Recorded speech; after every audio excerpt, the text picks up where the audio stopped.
Good morning friends. मी आत्ता हडपसर गावामध्ये उभा आहे. हा हडपसर गावातला चौक ओव्हरब्रिज आहे आणि आपली ज्ञानेश्वर महाराजांची आणि संत तुकाराम महाराजांची पालखी इथून पुढे जाते. सासवडच्या ज्ञानेश्वर महाराजांची पालखी सासवडच्या दिशेने आणि संत तुकाराम महाराजांची पालखी इकडून सोलापूर रोडने जाते. तेव्हा भवनापेठेतनं पालखी पुढे जाते तेव्हा ही अशी मागून पुण्याहून येते आणि सासवडच्या दिशेने जाते. तर आपण सासवडच्या दिशेने संतश्रेष्ठ ज्ञानेश्वर महाराजांच्या पालखीचा मार्ग पाहण्याचा थोडाफार प्रयत्न करूया. चला तर. हडपसर गावातनं पालखी पुढे जात असताना दोन्ही पालख्या अजून तरी इथपर्यंत बरोबरच जातात. म्हणजे मी अजूनही हडपसर गावातमध्येच आहे आणि थोडं पुढे गेल्यानंतर संत ज्ञानेश्वर महाराजांची पालखी उजवीकडे सासवडच्या दिशेने जाते आणि संत तुकाराम महाराजांची पालखी सरळ अशी उर्वी कांचनच्या दिशेने जाते.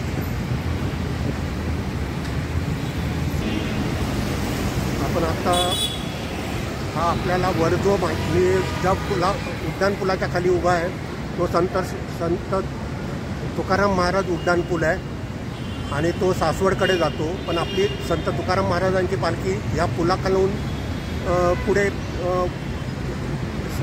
म्हणजे सरळ जाते आणि संत ज्ञानेश्वर महाराजांची पालखी अशी उजवीकडे वळून सासवडच्या दिशेने जाते. आपण आलेलो आहोत म्हणजे पुण्याच्या दिशेने आलेलो आहोत आणि सरळ जाण्याचा प्रयत्न करतो. हे पाहतो या दिशेने आपली संत ज्ञानेश्वर महाराजांची पालखी जाते म्हणजे सासवडच्या दिशेने आणि हा ट्रक जो चाललेला आहे त्या दिशेने संत तुकाराम महाराजांची पालखी जाते. आपण आज तुकाराम संत ज्ञानेश्वर महाराजांच्या पालखीचा मार्ग पाहण्याचा प्रयत्न करूया. म्हणजे ह्या दिशेने जाऊयात सासवडच्या दिशेने. हा हडपसरचा बस स्टँड आहे आणि ही जी बस जी आली आहे त्या दिशेला सासवड आहे. त्या दिशेने आपली संत ज्ञानेश्वर महाराजांची पालखी जाते आणि आपण पाहू शकतो आहे हा जो उड्डाण पूल आहे तो संत तुकाराम महाराज उड्डाण पूल आहे. त्या दिशेने संत तुकाराम महाराजांची पालखी जाते. असं मागून आलेलो आहे म्हणजे पुण्याच्या दिशेने आलेलो आहे आणि आता आपण त्या सासवडच्या दिशेने जाऊयात म्हणजे ह्या दिशेने जाऊयात आणि पालखी मार्ग पाहण्याचा थोडाफार प्रयत्न करूयात. आत्ता मी जो उभा आहे तो आपण समोरच्या दिशेने संत तुकाराम महाराजांची पालखी जाते आणि ह्या छोटासा ड्रायव्हरचं अळण असल्यामुळे मला ते थांबलेलं आहे आणि आपण संत ज्ञानेश्वर महाराजांच्या पालखीच्या दिशेने जाणार आहोत. जो ज्या दिशेला जाते त्या दिशेने जाणार आहोत. मी आत्ता ह्या बस स्टॉपला फेरी मारून आलेलो आहे कारण तिथे वनवे असल्यामुळे आणि पुण्याहून पालखी आल्यानंतर ह्या हडपसरमध्ये आल्यानंतर पुढे अशी ह्या दिशेने आपण जे पाहणार आहोत ते संत ज्ञानेश्वर महाराजांची पालखी जात असलेल्या सासवडकडे. आता आपण सासवडच्या दिशेला लागलेलो आहे. माझ्या मागे हडपसर बसस्टँड दिसतो आहे. पण आता या दिशेने सासवडकडे जाऊयात आणि पालखी मार्ग पाहण्याचा प्रयत्न करूयात. संत ज्ञानेश्वर महाराजांची पालखी ज्यावेळेला हडपसरमध्ये थांबते त्यावेळेला हडपसरला इथे पहिला विसावा असतो आणि आपण सरळ पुढे सासवडच्या दिशेने जाऊयात. म्हणजे आपली पालखी येते ती हडपसर बस डेपोपासून येते आणि इथे पहिला थोडा वेळ मुक्काम असतो संत ज्ञानेश्वर महाराजांचा आणि इथून थोडा विसावा घेतल्यानंतर पुढे जाते. आपण आता सासवडच्या दिशेला लागलेलो आहोत. समोर थोडं पुढे लायडिंग सेंटर आहे आणि आलेलो आहोत हडपसरच्या दिशेने. आपण पाहू शकतो अशी पालखी संत ज्ञानेश्वर महाराजांची पालखी इकडून येते आणि अशी सासवडच्या दिशेने जाते. तर आपण पाहू शकतो हा पालखी मार्ग अशी सासवडच्या दिशेने आपण निघालेला आहे. त्याच्या उजव्या बाजूला ह्या बाजूला पाहिलं तर ग्लायडिंग सेंटर आहे आणि अशी पालखी आपली पुढे निघालेली आहे. म्हणजे जाते आलेलो आहोत हडपसरच्या दिशेने आणि ही पालखी आपण सासवडच्या दिशेने निघालेले हे म्हणजे आपण पालखी मार्ग पाहतो. आता थोड्या दिवसातच इथून पालखी जाईल. एकादशीला पालखी ह्या रस्त्याला असते.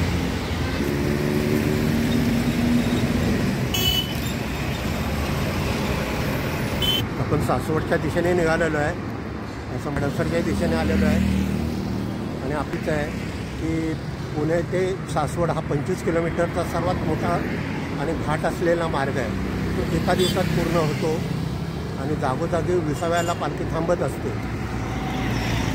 आपण सासवडच्या दिशेने निघालेलो आहे. आणि हे रस्ता रुंदीकरणाची कामंसुद्धा अजून काय झालेली नाही आहेत आणि पालखीपर्यंत ती पूर्ण होणार नाही आहेत. पुढच्या वर्षी कदाचित होतील. तर मागून आलो हडपसरच्या दिशेने आणि सासवडच्या दिशेने पाहू शकतो आपण पालखी मार्ग. मला मी उत्सुकता एवढीच आहे, पालखी येईपर्यंत हे रस्त्याची कामं पूर्ण होतात की नाही पाहणार आहोत. असं आपण आलेलो आहे मागून आणि सासवडच्या गेलो आहे. संत श्रेष्ठ ज्ञानेश्वर महाराजांची पालखी मार्ग पाहण्याचा आपण प्रयत्न करतो आहे. हे हडपसरच्या दिशेने आपण असं आलेलो आहे. तर ही कामं पालखी इथून जाईपर्यंत पूर्ण होणार आहेत की नाही मला माहिती नाही आहे. आणि असं आपण सासवडच्या दिशेने निघालेलो आहे. हा ब्रिज क्रॉस केल्यानंतर पुढे आपल्याला एक छोटा विसावा लागेल. म्हणजे हडपसरचा एक विसावा संपल्यानंतर दुसरा विसावा पुढे लागेल. तिथे जाण्याचा प्रयत्न करूया. या अशा अरुंद पुलावरून आपण हडपसरवरनं आलेलो आहे आणि असं पुढे सासवडच्या दिशेने निघालेलो आहोत. इकडे सरळ आपण पुढे चाललो की सासवडच्या दिशेने दिवे घाट ओलांडून की सासवड येतात आणि आपण असं आलेलो आहोत. आपण उरुळी देवाच्या तिथे विसावा असतो तिथे जाऊयात परत. या दिशेने आलेलो आहेत आपण. आणि आपल्याला माहिती आहे एकादशीला पालखी आपली सासवडकडे जात असते आणि ही एकादशीपर्यंत कामं तर नक्कीच होणार नाही आहेत. पुढच्या वर्षी होऊ शकतात. आपण आता उरुळी देवाच्या मुक्कामी विसाव्याच्या ठिकाणी चाललेलं आहे. कैवल्य साम्राज्य चक्रवर्ती संत श्रेष्ठ श्री ज्ञानेश्वर महाराज पालखी विसावा ओढा म्हणजे जसं आपण पाहिलेलं आहे. इकडनं आलेलो नंतर दुसरा विसावा हा इथे होतो आहे आणि आपण असं सासवडच्या दिशेने निघालेलो आहे. असं सरळ पुढे गेलो की आपण सासवडच्या दिशेला जाऊ शकतो आहे. असं जात आणि आता आपल्याला दिवेघाट लागेल. असं आलेलं आपण. आणि कामं तर प्रचंड आहेत अजून. आणि ही पालखीपर्यंत होणार आहेत की नाही मला कल्पना नाही आहे नक्की. पण एवढं नक्कीच की ते काही जादू करू शकणार नाही आहेत की महिन्याभरात ही सर्व कामं उरकतील अशी. आपण सासवडच्या दिशेने जाऊयात. मी आज काय सासवडपर्यंत नाही जाणार पण दिवेघाटापर्यंत मॅक्झिमम जाण्याचा प्रयत्न करूयात. हा आपण पालखी मार्ग पाहतो आहे आणि ही किती प्रचंड कामं आहेत. आणि ही काय महिन्याभरात होतील असं वाटत नाही आहे. कारण मोस्टली मला कन्फर्म माहिती नाही पण आज एकादशी आणि पुढच्या एकादशीला आपली पालखी या रस्त्यावर असू शकेल. मागची कामं काय महिन्याभरात होण्यासारखी नाही आहेत नक्की. आपण निघालो आहेत असं आता वडकी नाल्याच्या विसाव्याला थांबूयात. ही पाहिजे अशी प्रचंड कामं महिन्याभरात उरकण्यासारखी नाही आहेत. आणि असं आपण या दिशेने सासवडकडे जाणार आहोत. मध्ये मला आता हा समोर दिसत असेल तो दिवेघाट दिसू लागलेला आहे.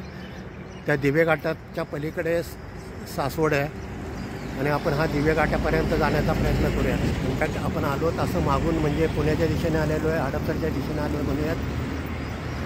आणि आता आपण वडकी नाल्याच्या विसाव्याच्या ठिकाणी थांबूयात. हडपसरच्या दिशेने आलेलो आहोत आणि सासवडच्या दिशेने चाललेलो आहेत. आणि मी जसं म्हटलं आपल्याला की आपण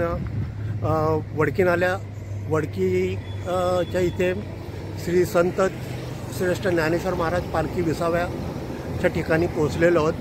हा समोर दिसतो आहे तो हा पालखी विसावा. म्हणजे पहिलं आपण हडपसरचं पाहिलं, त्यानंतर उरुळी देवाची आणि हा तिसरा विसावा पाहतो आहे तो संत श्रेष्ठ ज्ञानेश्वर महाराजांचा वडकीतला विसावा. आणि असं पुढं सासवड घाट दिवेघाट लागतो. तिथून आपली पालखी जाते. तर आपण हा विसावा थोडा पुढे जाऊन पाहण्याचा प्रयत्न करूयात. वडकी विसावा तिथे जाऊयात. बऱ्यापैकी सुशोभीकरणाची कामं चालू आहेत आणि पालखीपर्यंत होतात की नाही माहिती नाही मला, पण आपण प्रत्यक्षात पाहतो आहे. समोर जो दिसतो आहे तो दिवेघाट आहे. आपण आत्ता विसाव्यावर आहोत.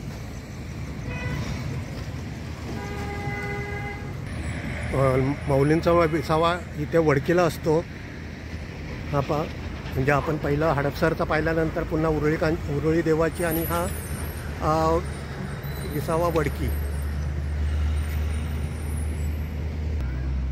आणि हा विसावा ओलांडल्यानंतर गेल्यानंतर पुढे हा पालखी मार्गातला सर्वात अवघड टप्पा जो दिवेघाट आहे तो आपण समोर थोडा दिसू शकतो पहा आपल्याला. अतिशय अवघड टप्पा आहे हा. पूर्ण पालखी मार्गातला अवघड टप्पा हाच आहे. समोर दिवेघाट आहे. आपण हा विसावा पाहतोय म्हटलं मित्रांनो. आपल्याला 27 तारखेला इथे पालखी येईल. आज सुद्धा एकादशी आहे. कदाचित मला नक्की नाही माहिती, पण 27 तारखेला ही पालखी असं ज्ञानेश्वर महाराजांची पालखी इथे असेल. विसावा घेताना म्हणजे आपण हडपसरवरून आलेलो आहेत आणि जी अशा प्रकारची कामं 27 तारखेपर्यंत नक्कीच पूर्ण होऊ शकणार नाहीत. एनिवे आपण त्या दिवेघाटाच्या पायथ्यापर्यंत जाऊयात आणि आपला व्हिडिओ संपवूयात. आपण असं पुण्याकडनं आलेत. ते दिवेघाटाच्या पायथ्यापर्यंत पोहोचतो आहे. थोड्या वेळात पोहोचू आपण. आपण असं आलो. ही जी प्रचंड कामं आहेत ती 27 तारखेपर्यंत तर नक्कीच पूर्ण होणार नाहीत. हा पालखी मार्ग सासवडच्या दिशेने जातो आहे आपला. हे पाहिजे अशी प्रचंड मी एवढ्या करता म्हणतो आहे की पुढे हा जो इथे दिवेघाट सुरू होतो आहे त्या दिवेघाटामध्ये तर त्याच्याहीपेक्षा जास्त प्रचंड डोंगर फोडून पालखी मार्ग प्रशस्त करण्याचा प्रयत्न दिसतो आहे. थोडाफार आपल्याला दिसत असेल, पण आपण आत्ता हा व्हिडिओ इथेच थांबवण्याचा प्रयत्न करणार आहोत. मी केवळ एवढ्यासाठीच म्हणतो आहे. हे आपल्याला थोडंफार दिसत असेल तर पूर्णपणे डोंगर फोडून रस्ता वाढवण्याचा प्रयत्न चालू आहे. म्हणजे पालखी मार्ग मोठा करण्याचा काम चालू आहे. तर चॅनल लाईक करा, चॅनल शेअर करा, चॅनल सबस्क्राईब करा. चॅनल लाईक करा, चॅनल शेअर करा, चॅनल सबस्क्राईब करा. Thank you. God bless all of you. हा मागे दिसतोय तो दिवेघाट. नंतर पुन्हा प्रयत्न करूयात दिवेघाट पाहण्याचा. Thank you. God bless all of you.